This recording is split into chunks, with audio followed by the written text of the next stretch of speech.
Bonjour tout le monde. Alors, je vous invite à prendre place. Manon et moi, nous sommes très heureuses de vous accueillir à cette journée sur les enjeux disciplinaires et interdisciplinaires de la formation en soins palliatifs. Alors bonjour, j'ai le plaisir d'introduire notre première conférencière, Madame Louise-André Brien. Alors Madame Brien est professeure invitée à la Faculté des sciences infirmières de l'Université de Montréal.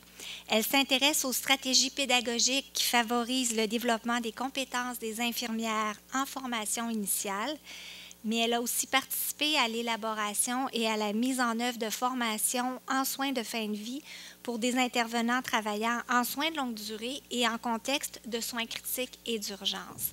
Alors, sans plus tarder, je vais lui demander je vais lui laisser la place. Alors, bonne présentation.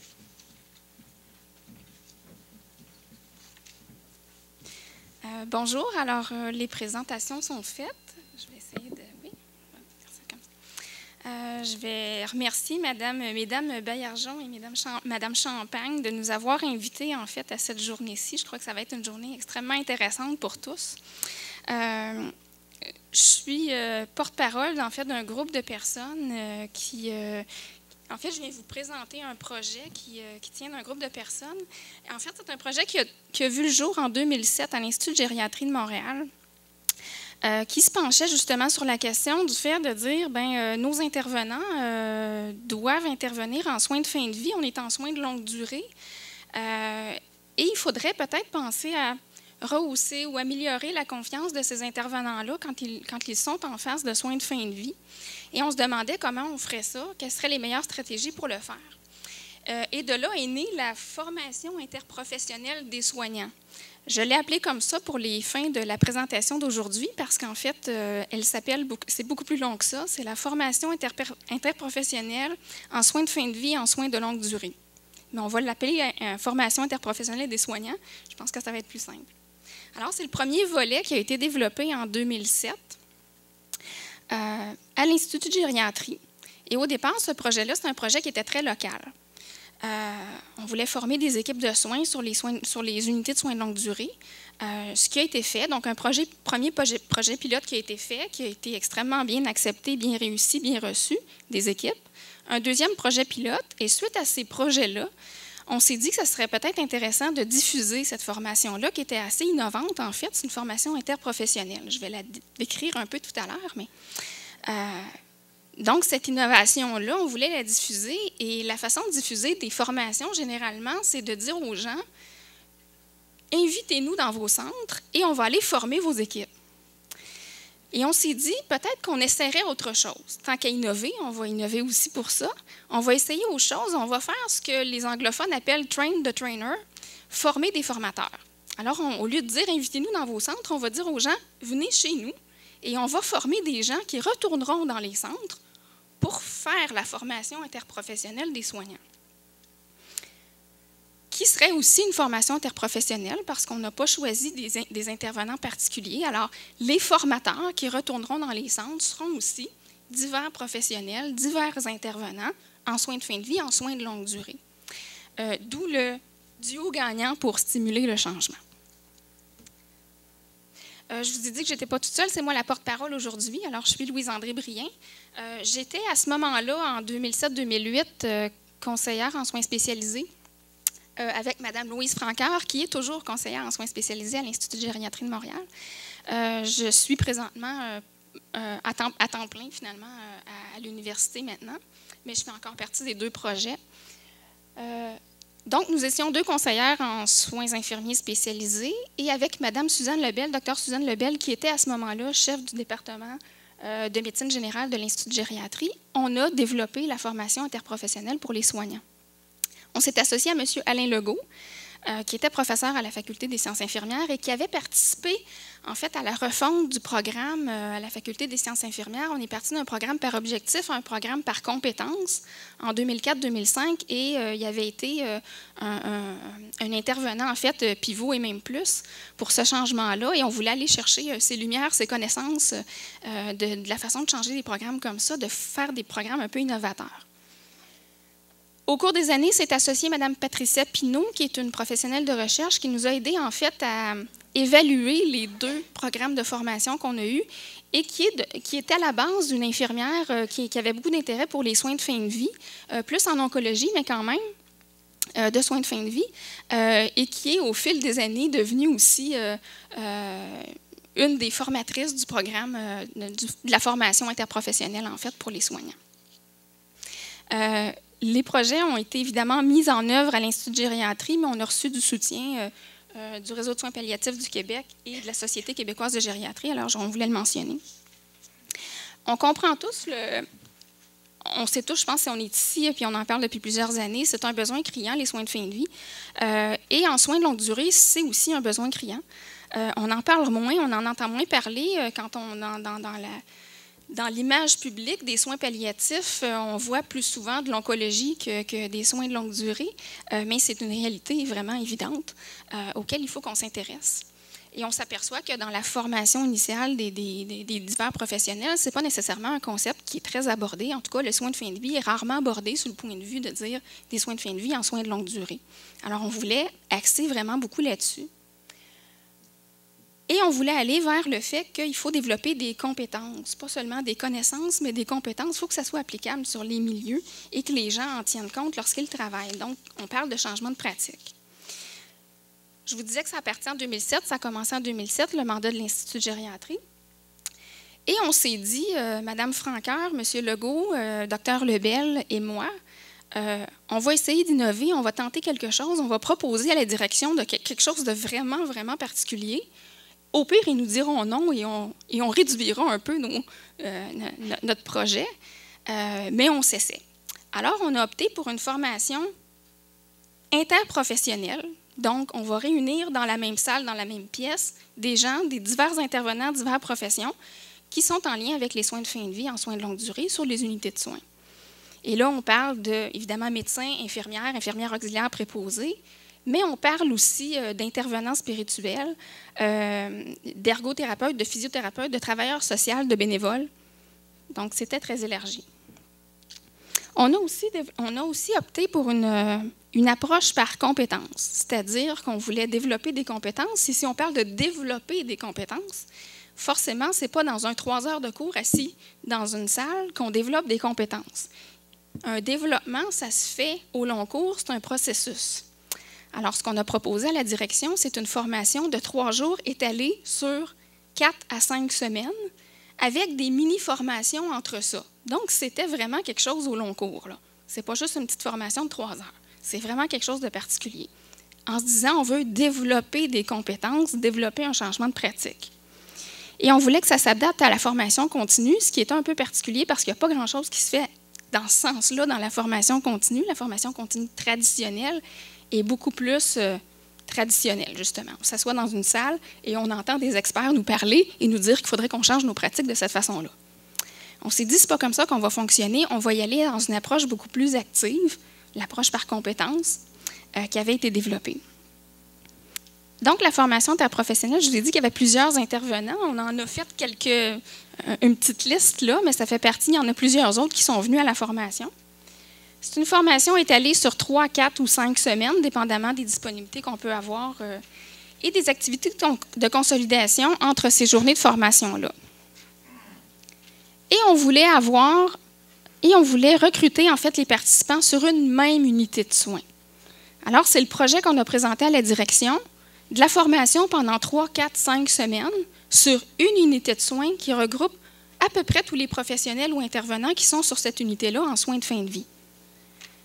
Puis on s'est dit, on s'essaie, on leur propose et ils nous ont dit, c'est correct, allez-y. Alors, on l'a fait. Alors, on débarquait en fait littéralement sur une unité pendant 3, 4, 5, 6 semaines parfois là, que ça durait, que la formation durait. Et on faisait 3 journées complètes de formation durant ces 3, 4, 5 semaines-là, avec ce qu'on a appelé un noyau dur, une quinzaine d'intervenants, infirmières préposées, etc., sur les 3 quarts de travail, le médecin, le récréologue, etc.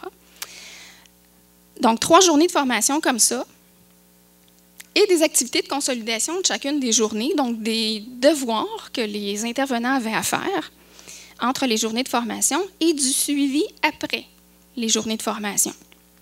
Donc, on allait sur le département pour faire du coaching, pour faire des petites mises en situation, pour faire des petites mises au point, pour répondre aux questions. Alors, on était là vraiment, on débarquait sur l'unité pendant 3, 4, 5, 6 semaines. Vraiment. Si on est dans l'approche pédagogique active, bien, il a fallu qu'on prépare aussi des stratégies d'apprentissage qui étaient actifs. On veut développer des compétences, bien, ce n'est pas de savoir des choses, c'est de les mettre en application. Et on voulait que ça soit le plus réaliste possible pour les gens qui étaient à la formation. Donc, on a travaillé avec des études de cas. On a travaillé avec des ateliers éthiques. On a fait des ateliers de communication, des groupes de pratiques réflexives.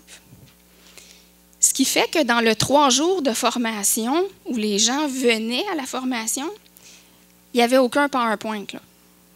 Il y en a eu un petit de 15 minutes sur l'éthique pour juste placer un peu les choses, mais le reste du temps, c'était 15 intervenants, 15 professionnels qui s'assoyaient autour d'une table en petits groupes ou des fois en plénière pour discuter d'un cas que nous, on présentait ou discuter d'un cas qu'ils vivaient présentement ou qu'ils avaient déjà vécu. Donc, c'était très ancré dans la réalité.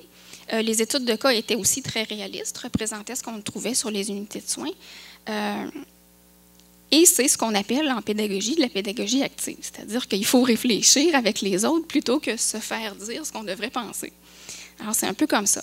Ils avaient, les participants, de la documentation aussi pour s'aider, de la documentation à lire, de la documentation à réfléchir. On leur donnait aussi ça, donc du contenu, mais beaucoup de la réflexion. Pour favoriser le lien théorie-pratique et intégrer ces apprentissages-là. Alors, c'était le but de la formation au départ. Si on parle de compétences, il va falloir parler de référentiel de compétences. Donc, on en a fait un qui regroupait 4 compétences. La première, c'est contribuer au confort et à la qualité de vie des résidents âgés en fin de vie, selon son champ de pratique professionnel et en complémentarité avec les autres membres de l'équipe. La deuxième, c'est accompagner le résident et ses proches durant la dernière étape de sa vie. La troisième, agir de façon éthique auprès du résident et de ses proches, auprès des autres intervenants de l'équipe et envers soi-même. Et la quatrième, c'est participer au travail de l'équipe soignante interprofessionnelle. Donc, c'était la formation interprofessionnelle en soins de fin de vie en contexte de soins de longue durée.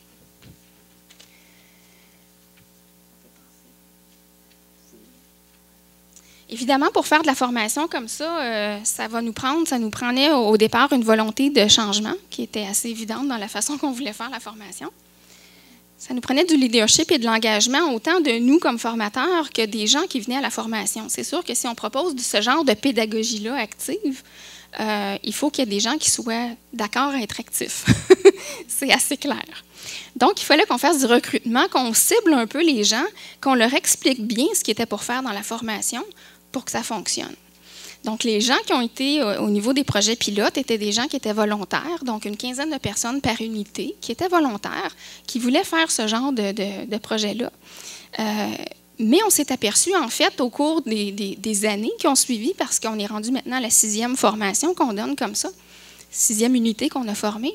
En fait, il nous manque de place dans nos formations. On serait rendu à faire une phase 2 pour former les autres, qui n'ont pas fait partie de la formation comme telle, mais qui ont vu les autres faire partie de la formation puis qui disent, ben moi, j'aimerais ça y aller aussi, en fait, vous d'autres. Donc, c'était quelque chose d'innovateur, d'un peu particulier, d'un peu, pas rébarbatif, mais un peu anxiogène pour certaines personnes. Mais finalement, en voyant ce qui se passe, les gens se sont dit, ben ça a l'air intéressant, votre affaire. Il y en a-tu d'autres qui s'en viennent? Et c'est vraiment ça que ça a fait. Donc, la formation a besoin d'un leadership, de l'engagement, etc. Mais ça prend aussi, ce qu'il n'y a pas toujours en formation continue, ça prend du suivi après. On a tous l'expérience, je suis certain, dans nos milieux de soins ou de ce qu'on connaît. On envoie un préposé, une infirmière dans une formation. Il est le seul sur son unité ou presque dans son hôpital à avoir fait cette formation-là et on lui demande presque de revenir et de changer les pratiques. Bien, ça ne fonctionne pas comme ça. Hein? Fait que le changement de pratique est difficile à faire de cette façon-là. On s'est dit, si on prend une unité puis on forme presque la moitié des intervenants de cette unité-là, bien, il y a bien des chances qu'il y a quelque chose qui se passe après. Donc, ça prend du suivi. Donc, être là présent après la formation pour continuer cette formation-là. Donc, à ce jour, j'ai marqué 5 unités. En fait, il y en a une 6e présentement cette semaine. Là, on est sur une 6e unité cette semaine. Ce que ça a fait à l'Institut de gériatrie, donc 6 unités qui ont été formées. Les retombées de ça, c'est la consolidation du travail d'équipe, la meilleure reconnaissance du rôle de chacun et la valorisation des rôles. Et c'est particulièrement important, ça, pour les préposés et les infirmières auxiliaires, qui ont tendance à se sentir un petit peu à l'écart des décisions, à l'écart du processus de réflexion de comment on prend soin des gens, mais qui sont ceux qui prennent soin des gens au quotidien. Et de les intégrer dans cette formation-là, ils prenaient quand même une assez grande place. Ils se sont sentis extrêmement valorisés et reconnus dans ce qu'ils faisaient. J'ai l'exemple, et ça s'est passé dans presque toutes les unités, des préposés qui racontaient aux médecins comment ça se passait des soins post-mortem. Et les médecins disaient, bien, moi, je fais le constat de décès, mais je n'ai jamais vraiment participé à ce qui se passe après le constat. Je parle à la famille, il y a des choses que je fais, mais je n'avais jamais pris conscience de ce travail-là de soins post-mortem. On le sait un peu, mais de l'entendre vraiment, de s'asseoir puis de l'entendre, et ça l'a valorisé beaucoup les préposés et les infirmières auxiliaires. C'est un des exemples, là, mais il y en avait d'autres. Et ça va autant pour le rôle du médecin, ça peut être un peu particulier, mais le rôle du médecin qui est parfois vu par, et là je vais mettre un peu l'exemple extrême aussi, le préposé qui voit le médecin débarquer sur l'unité, puis qui décide des choses, puis qui s'en retourne. Puis le préposé dit, il ne le connaît pas comme moi, ce patient-là. Et d'entendre le médecin dire, bien là, moi, j'ai fait ça. J'ai rappelé la famille, on s'est parlé, je les ai rencontrés, je suis retournée voir. Et le préposé réalisait tout ce qu'il y avait derrière les décisions du médecin, qui n'entend jamais habituellement. Bien, en quelque part, ça, je vais le dire comme ça, là, entre guillemets, ça valorisait aux yeux du préposé tout le travail du médecin qui avait l'impression qu'il était peut-être un peu clinique, là. Donc, voilà. Conscientisation, la réflexion éthique, et là, on va s'entendre tout de suite, là, on ne fait pas un bac en bioéthique là, dans le cours, là, dans cette formation-là, c'est vraiment pas ça qu'on fait, c'est les bases de l'éthique. Quelques termes, une démarche éthique relativement simple, mais concrétiser un petit peu ce que c'est et réfléchir de façon éthique. Et une meilleure communication entre les différents intervenants et différents corps de travail. Si vous remarquez dans ça, il n'y a pas le mot « soin de fin de vie » nulle part. Il n'y a rien là-dedans qui ressemble à « soin de fin de vie ».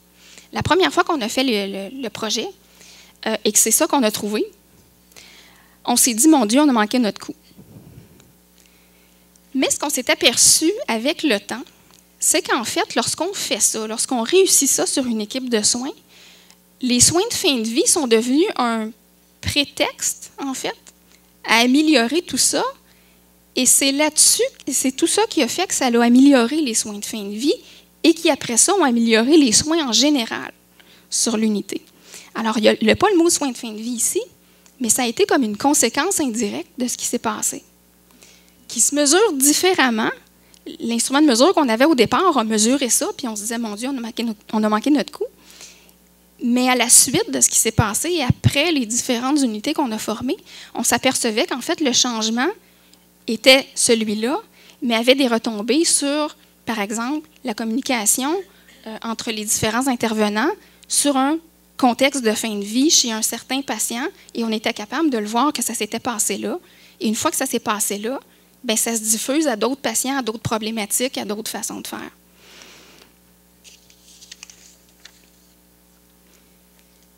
Je vous ai dit tout à l'heure que habituellement la formation continue se fait de façon un peu traditionnelle. Invitez-nous chez vous, puis on va aller vous dire ce que nous autres on a préparé puis ce qu'on a fait. Nous, on a décidé de le faire autrement. Donc, on vous invite chez nous pour être formés, pour faire cette formation-là après. Donc, la formation des formateurs. Donc, la formation des formateurs en soins de fin de vie en contexte de soins de longue durée. À qui s'adresse la formation? Les diapos ne sont pas toujours dans le même ordre. J'ai changé un petit peu les choses, mais ils sont toutes là. C'est ça, c'est pour vous garder alerte. Les compétences visées par cette formation-là, en fait, parce qu'on a exactement le même modèle. Hein. Si on avait dans la formation interprofessionnelle des soignants une approche par compétences, de pédagogie active, de développement de compétences à long terme, donc un processus, on a gardé ce même esprit-là pour la formation des formateurs. Donc, une approche par compétences avec un référentiel qui est ces deux compétences-là. Donc, de mettre en œuvre le programme de formation et d'être capable de former des participants à cette formation-là, d'accompagner le développement des compétences en soins de fin de vie des membres de l'équipe interprofessionnelle.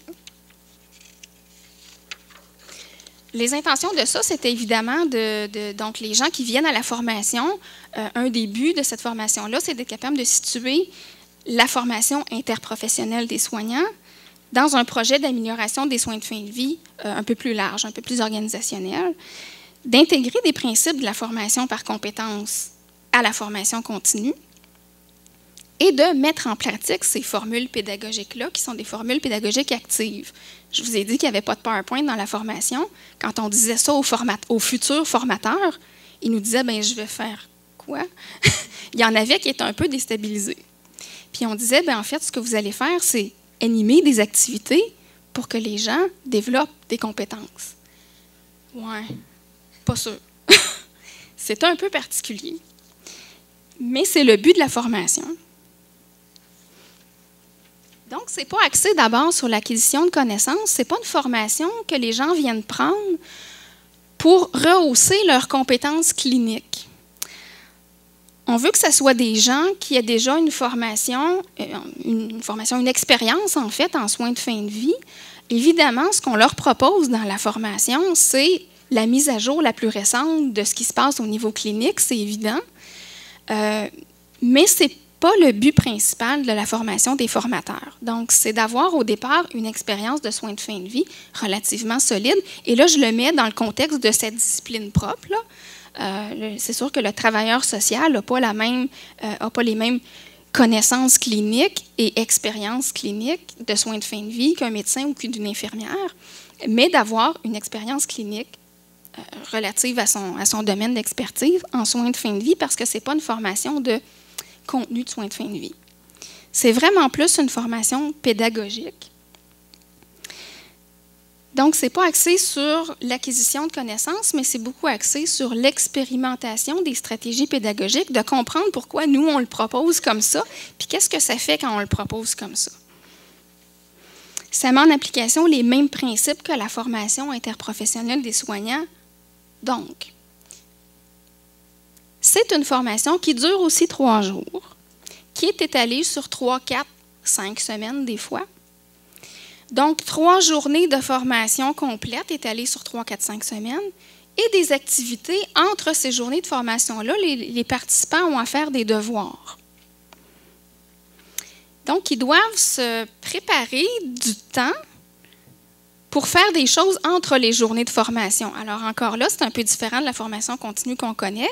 On leur demande de venir la première journée, on leur présente la formation, etc. Et on leur dit, pour les 2 prochaines journées, vous allez animer les activités de la formation interprofessionnelle. Donc, il faut pouvoir les préparer, il faut pouvoir lire c'est quoi, il faut se documenter, il faut avoir une certaine idée comment on va faire ça. C'est un portrait, et ça, ce n'est pas la même diapo que celle que vous avez parce qu'on a changé. Je vous avais mis la dernière, mais ça, c'est la nouvelle, parce qu'il y a une prochaine formation là, qui commence fin avril. En fait, la vue d'ensemble de la formation, c'est ça, c'est 3 journées. Donc, évidemment, au départ, une espèce d'introduction sur la formation et l'approche par compétences.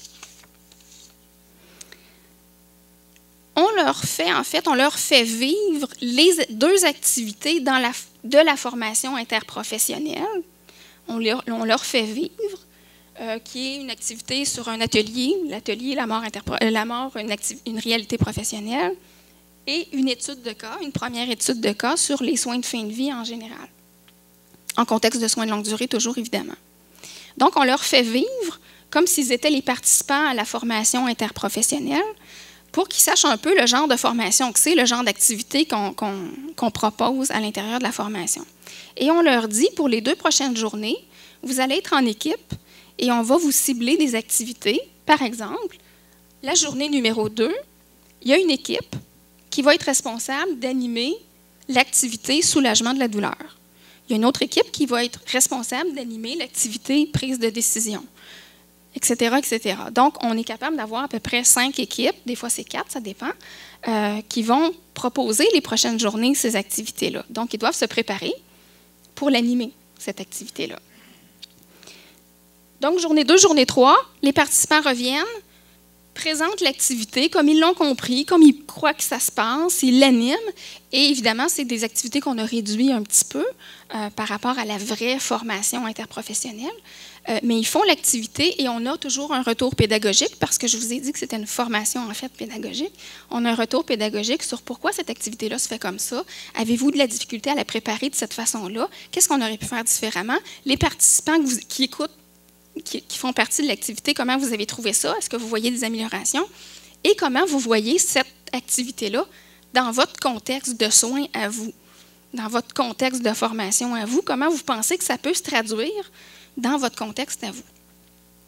Donc, on fait ça pendant 3 jours et évidemment, le dernier après-midi, on va parler un petit peu plus logistique.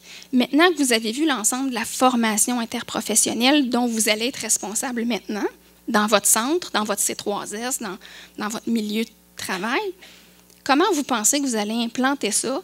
Quelle partie vous pensez implanter ça? Comment vous pensez gagner la direction des soins pour être capable de faire ce genre de formation-là?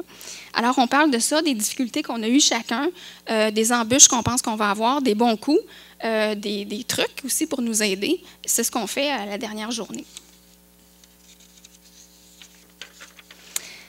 Ce qu'on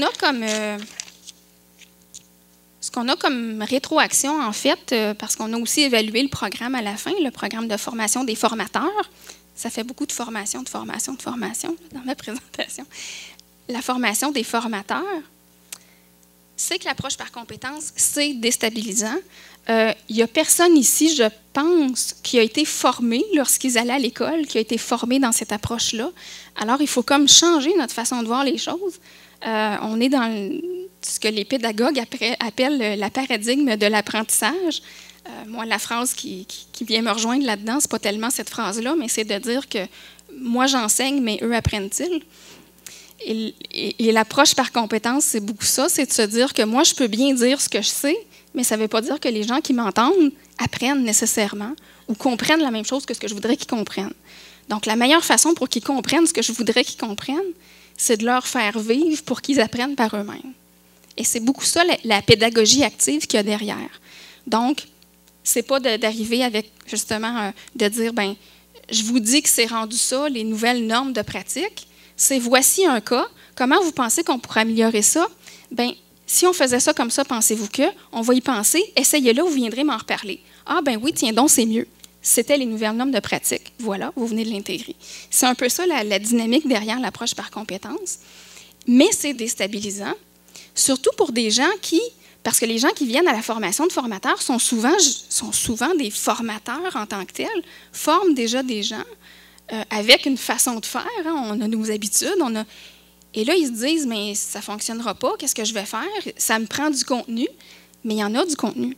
C'est juste un contenu qu'on passe différemment. Mais c'est déstabilisant. Donc, c'est difficile à intégrer pour certains participants et c'est surtout difficile à visualiser l'intégration dans son milieu de soins. C'est beaucoup plus facile de dire je voudrais remplir une classe d'infirmières ou je voudrais prendre une infirmière dans chacun de mes départements, puis on va leur parler du soulagement de la douleur on va faire une capsule de 15 minutes.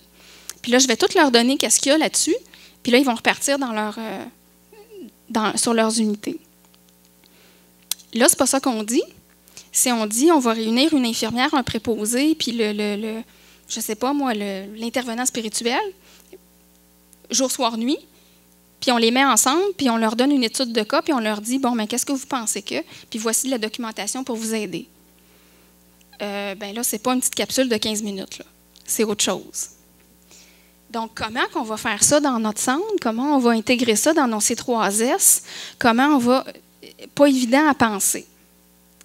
La préparation entre les journées de formation ont surpris tout le monde, même s'ils le savaient. Ça fait partie du pamphlet qu'on donne, du dépliant. Et on rappelait même les gens avant la première journée de formation pour leur dire « N'oubliez pas, entre les journées de formation, il va falloir prévoir du temps. » Oui, c'est correct. La première journée qu'on avait avec eux, on leur disait « La prochaine journée, dans 2 semaines, vous allez nous préparer l'activité sur le deuil. » Donc, aussi déstabilisant et imprévu et très anxiogène. Pourtant, on est rendu à la 3e formation de formateur à ce jour. C'est la 3e fois qu'on donne la formation et aucun participant nous a dit « changer quelque chose ». Donc, très anxiogène, très déstabilisant. La première journée, les participants partent un peu sur la pointe des pieds comme ça, mais à la fin de la 3e journée, ils nous disent « Oui, c'est exactement ce que ça nous prenait. » Si Alain Legault, qui est l'instigateur principal de tout ce projet-là, était là, il vous dirait probablement, si on veut changer des choses, il faut un peu déstabiliser les gens. C'est un peu l'apôtre de ça, Alain Legault. Et il a très bien réussi son coup ici, parce que oui, c'est déstabilisant, mais au bout des 3 journées, les gens nous disent, c'est comme ça qu'il fallait qu'on apprenne. On n'avait pas le choix, puis c'est la meilleure façon pour s'approprier ce que vous nous demandez, ce que vous nous donnez comme matériel. 3 jours de formation, c'est adéquat, c'est correct, c'est suffisant. L'éthique, c'est le contenu avec lequel les participants sont le moins à l'aise. Alors, la prochaine formation qu'on donne, on a insisté un petit peu plus, on a travaillé ça un peu pour que ça réponde un peu plus aux besoins, parce que les gens ont peur de ce mot-là. Ils se disent comment je vais amener ça à mes équipes de soins après. Alors, on a travaillé un petit peu plus ce côté-là, mais ça reste un contenu pour lequel les gens sont moins à l'aise. Mais je vous le dis, ce qu'on fait dans la formation, ce n'est pas un certificat en bioéthique, là. C'est vraiment de la base. Et c'est très intéressant de faire cette démarche-là avec des gens qui ne sont absolument pas habitués à le faire. C'est rare qu'on a autour d'une table le médecin, l'infirmière-chef, le préposé, puis le récréologue pour discuter d'un cas éthique. Mais c'est très intéressant à le faire. La trousse pédagogique que j'ai avec moi, c'est un petit cahier qui est là avec tous les documents. En fait, c'est un document qui est clé en main.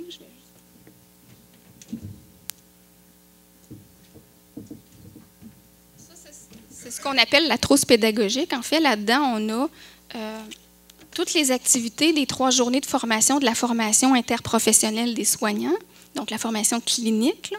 Tout est là-dedans avec l'explication, le temps qu'on fait, les documents à lire pour se préparer, les documents à proposer aux gens pour se préparer. On va aussi un petit peu plus loin si on veut aller plus loin dans ces activités-là. Alors, c'est un clé en main. On peut prendre ça et aller faire 3 jours de formation avec nos équipes avec ça. C'est une formation, la formation des formateurs.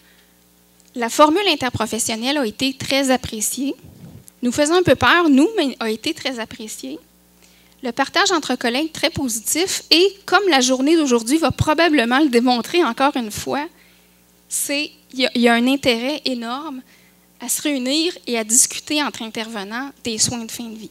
Ça a été majeur. Où on en est rendu présentement, je vous disais qu'on était à la 3e formation de formateurs. Il y a présentement, on vous présente les 5 équipes. En fait, il y a des gens, il y a 5 centres présentement qui sont en train de donner la formation interprofessionnelle à leurs soignants à eux. Donc, il y en a qui sont rendus un petit peu plus loin, il y en a qui sont rendus un petit peu moins loin. Il y en a qui ont adapté ce qu'on avait, il y en a qui ont fait des demi-journées de formation, des journées seulement. Il y en a qui ont réussi à faire tout le programme au complet avec leurs équipes. Il y en a qui sont encore en pourparlers. Il y a même une équipe, je pense que c'est l'équipe C, qui en fait sont venus à la formation, qui est, je vous rappelle, une formation en soins de longue durée, une soins de fin de vie en soins de longue durée. Alors forcément, toutes les études de cas sont en soins de longue durée. Nos activités se portent sur des résidents en fin de vie, des résidents âgés en fin de vie. Mais l'équipe C, c'est une équipe de soins palliatifs, en fait. Je ne me rappelle plus du terme là, parce qu'il m'échappe, parce que je veux m'en rappeler, je ne m'en rappelle pas. Mais en fait, leur clientèle principale, c'est des MPOC en fin de vie, des patients à maladie pulmonaire chronique en fin de vie à domicile. Ce qui fait que les études de cas qu'on avait étaient plus ou moins adaptées à leur contexte. Ils ont repris toutes les études de cas et ils ont modifié un peu, au lieu de dire sur l'unité ou à la résidence, machin. Ils ont dit, bien, à domicile, puis ils ont mis de la famille là. Puis, fait qu'ils ont adapté les études de cas qu'on avait. Ils ont adapté un peu les activités aussi qu'on proposait. Et c'est ceux qui sont rendus le plus loin, en fait, dans l'adaptation de cette formation-là. Ce qui fait que, oui, c'est clé en main, mais on a fait la preuve aussi que c'était adaptable à d'autres contextes aussi.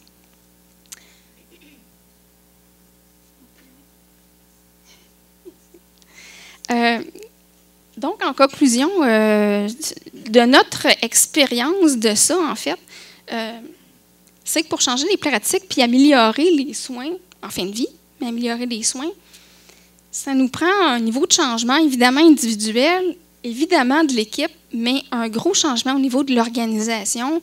Je crois que c'est assez clair qu'on a cette formation-là, en fait les deux formations n'auraient jamais vu le jour si on n'avait pas eu de soutien au niveau des gestionnaires et de la culture en fait de l'organisation. Je me revois avec Louise Franqueur dans notre bureau et Suzanne Lebel à l'Institut de gériatrie en se disant, on va-tu vraiment proposer cette affaire-là à direction? Ben oui, on l'essaie et ils sont embarqués dans notre folie et ça donne ça. Alors, mais ça prend un soutien de l'organisation et un soutien des gestionnaires parce que vous comprendrez que l'infirmière-chef qui doit 3 journées dans un mois libérer des infirmières auxiliaires, des préposés sur les 3/4 de travail, il faut que la direction soit derrière nous. Il faut qu'ils croient au projet, il faut qu'ils voient qu'il y a des avantages à faire ça. Alors, ça nous prend, évidemment, pour changer les pratiques, oui, de l'individuel, oui, de l'équipe, mais beaucoup aussi de l'organisation. Et la dernière journée de formation au niveau des formateurs, la dernière après-midi, c'est beaucoup de ça qu'on parle. Quelle stratégie on peut mettre en place pour essayer de convaincre un peu les gens? On essaie d'inviter aussi des gestionnaires à la formation de formateurs pour qu'ils voient un peu comment ça se passe aussi, qui est une des stratégies. Mais en fait, ça fait partie aussi de la formation d'essayer de voir comment on pourrait faire, puis les stratégies. C'est quoi les bons coups des équipes? Qu'est-ce qui a été fait? Notre conclusion à nous, c'est que la formation continue traditionnelle, comme on la connaît, elle est forcément appelée à changer. Je pense que la voie de l'avenir, ce n'est pas justement d'inviter des gens puis de les asseoir dans une salle et de leur proposer un PowerPoint. Je reviens avec ça, là, mais bon, c'est l'image qu'on a la plus fréquente, en fait, je pense. Mais ça tend à changer beaucoup. Les prochains intervenants qui vont être dans nos établissements, et ça commence à arriver. Moi, j'ai présentement à l'université la première cohorte de la réforme, là. Et on ne peut pas enseigner comme on enseignait avant. C'est clair. C'est une évidence. Alors, ils arrivent dans nos milieux, ces gens-là, il faut s'adapter et la formation continue va devoir s'adapter.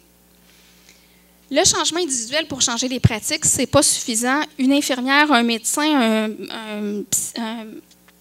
un ergothérapeute qui débarque sur une unité en disant « Voici la meilleure façon de faire, maintenant ce serait comme ça qu'il faudrait le faire », ça ne fonctionne pas. À moins d'avoir un leadership énorme, mais généralement, ça ne fonctionne pas. Il faut que ça aille plus loin. Il faut qu'il y ait quelque chose de collectif. Puis pour embarquer une collectivité, généralement, il faut que ce soit un projet mobilisateur. Bien, ce genre de projet-là était mobilisant pour les unités de soins. Les 2 unités pilotes qu'on a fait, en fait, se battaient presque pour être les premières parce qu'ils disaient « Hey, on va être bonnes. Nous autres, on va monter. » Il y avait comme une espèce de fierté de faire partie de ça parce qu'on l'a présenté comme étant quelque chose de novateur. Bon. Mais ça prend une volonté collective. Évidemment, ça demande plus d'engagement. Et au niveau des formateurs, moi, j'ai déjà fait ça, là, de la formation, la veille au soir, dire « OK, on va parler de ça, je me fais le petit truc. OK, je suis prête. » On ne peut pas faire ça avec ce genre de formation-là. Il faut vraiment être préparé. On n'a pas le choix et préparé à l'avance. Se dire, puisque c'est actif et que c'est les gens, beaucoup, on va beaucoup avec la discussion, il faut être capable d'anticiper quel genre de questions va arriver, quel genre de situation va se passer. Si on présente ce genre de cas-là, probablement que ça va glisser vers ça. Qu'est-ce que je vais faire pour les ramener vers? Il faut vraiment le penser autrement. Donc, ça demande un engagement différent. Et des participants aussi, ça demande un engagement différent. Et on est face au paradoxe, en fait, de la formation continue. Est-ce qu'on préfère la formation des gens qui connaissent notre milieu? Et l'idée de la formation des formateurs, c'était beaucoup ça. C'est de dire, venez, on va vous montrer comment nous, on a préparé la formation. Et quand vous retournerez dans vos centres à vous, vous la connaissez, votre culture, vous les connaissez, vos gens, vous connaissez vos besoins. Prenez ce qu'il y a là-dedans, qui a été validé, essayé, testé, ça va bien, et adaptez-le selon vos besoins à vous, plutôt que de m'inviter moi, qui ne connais pas nécessairement vos besoins clairement, qui ne connais pas votre culture comme telle, puis je débarque chez vous, puis je vous dis, bien, c'est ça qu'on fait. C'est un peu le paradoxe qu'on essayait de briser en faisant ce genre de formation-là. Là-dessus, je vous dis qu'il y a une prochaine formation de formateurs qui commence au mois d'avril, mais je pense qu'il n'y a plus de place. On a reçu des inscriptions encore dernièrement, là, et je pense qu'on est à la limite. Peut-être qu'il reste 1 ou 2 places, là, mais ce n'est pas beaucoup. Mais on prévoit en faire une en septembre et au printemps prochain aussi. Je ne veux pas faire de publicité, là, mais en fait, il faut que j'en parle quand même. Alors voilà. Merci beaucoup.